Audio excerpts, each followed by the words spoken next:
The 401k is the retirement account that most people have the bulk of their money in.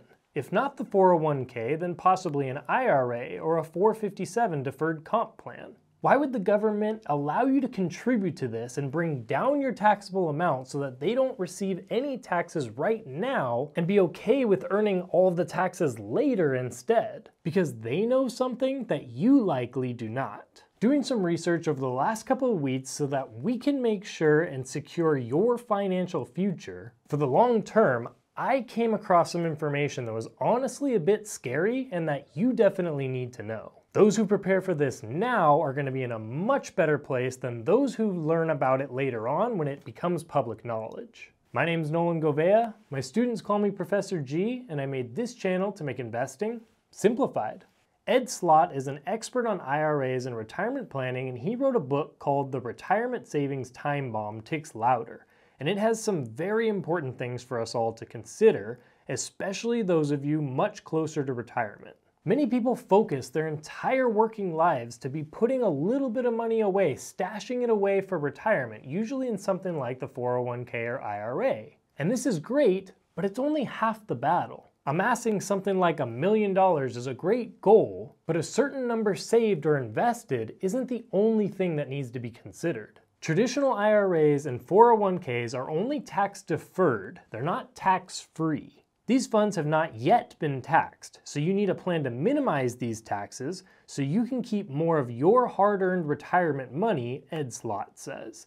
It's what you keep that counts. One key thing that stuck out to me in that book, and then also in the other research that I was doing, was this idea.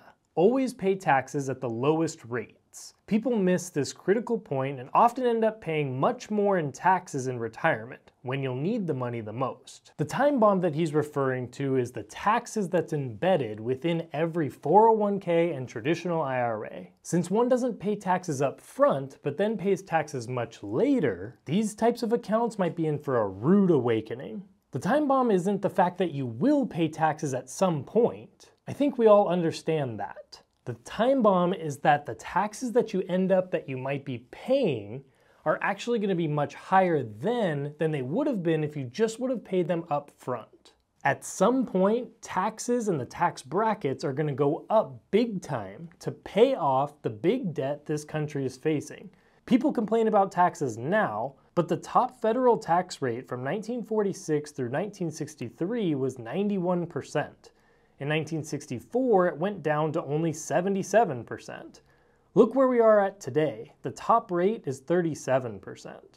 Provisions in the 2017 Tax Cuts and Jobs Act that lowered individual tax rates are scheduled to expire on December 31st of 2025. That's next year, people. This is a huge deal. Depending on who wins this presidency coming up, this could become such a big issue. If they allow the Tax Cuts and Jobs Act to actually expire, we could see rates increase sharply, and they'll just be able to justify that by saying, look, we've had this national debt and it just keeps getting worse and worse. We need to pay it off at some point, and this is the best way that we can think to do it. How else do you think they plan on paying that down? I've always said that I believe that taxes are going to be much worse 5 years from now, 10 years from now, for sure 15 or 20 years from now, but we're actually looking at a lot sooner. I really like this picture that Slott described in an interview of the difference of investing for retirement versus savings protection in retirement. I look at retirement like a football game. The football game is easily divided into the first half and the second half. The first half is the accumulation phase. Everybody's familiar with that. That's when you do all your work. You're building, you're saving, you're investing, you're sacrificing to have more. The problem is most people, when they get to halftime, think that that's the end of the game. They'll come in and say, I'm retired. Look how much I saved for retirement. They think the game's over. Meanwhile, the IRS comes out to play in the third and fourth quarter. They're playing nobody, so they win, investing and saving in the first half, but protecting that money is the second half. For most people, their largest single asset other than maybe their home is their IRA and 401k account. And those are loaded with taxes. So the second half of the game is what counts. Many games are won or lost in the last 5 seconds of the game on some kick as time runs out. It's the same thing here.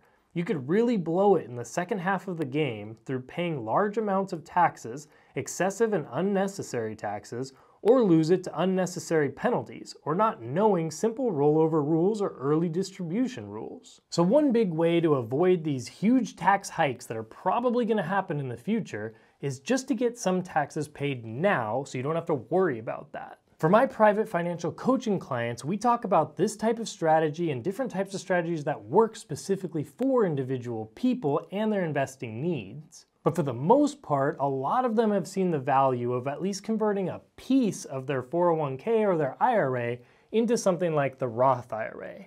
You do need to pay the taxes up front now, but like I've said and like Slot has said, the taxes could definitely be worse in the future. So if you're thinking, well, I'll just convert to a Roth IRA a little bit later, your time might be up and you might actually have to pay more just in that conversion because of the tax you'll have to pay then, because the tax brackets and tax amounts will be higher. And then if you don't convert, then you're just gonna have to pay that higher tax rate, taking the money out of your 401k or traditional IRA when you choose to withdraw them in retirement age.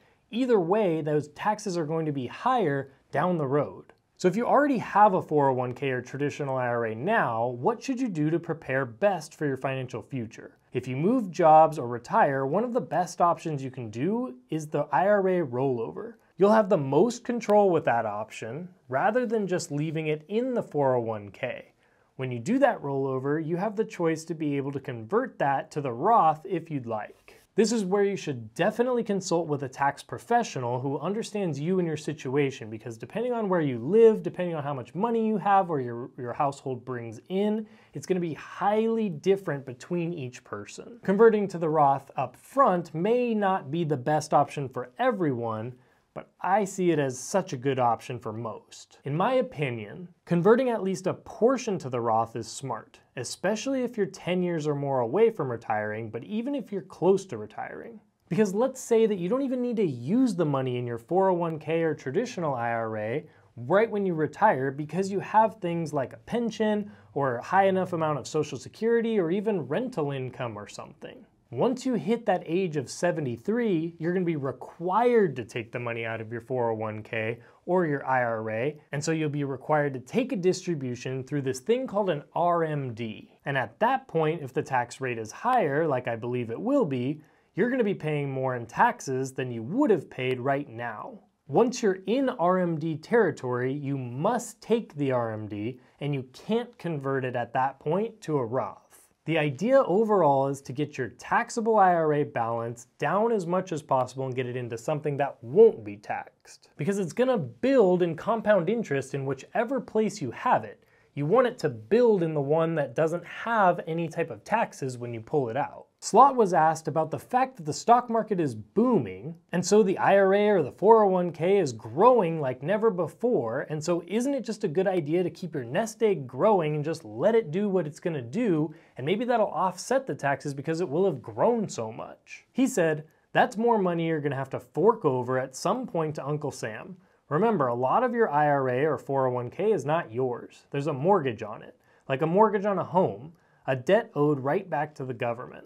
Most people should probably stop contributing to traditional 401ks and IRAs and go to the Roth 401ks or Roth IRAs. I would agree, and for most people, I do think that you should be invested in your Roth 401k or Roth IRA. You won't have to worry about an RMD, you won't ever have to pay 1 cent in taxes, and you have full control. Compound interest will make the money that you allocate today much bigger in the future, especially if you're picking good solid ETFs or funds with low fees that are broad and that have been around for a long period of time. By choosing this Roth option, you only have to pay taxes on the money that you put in now versus the amount that it's going to grow to later.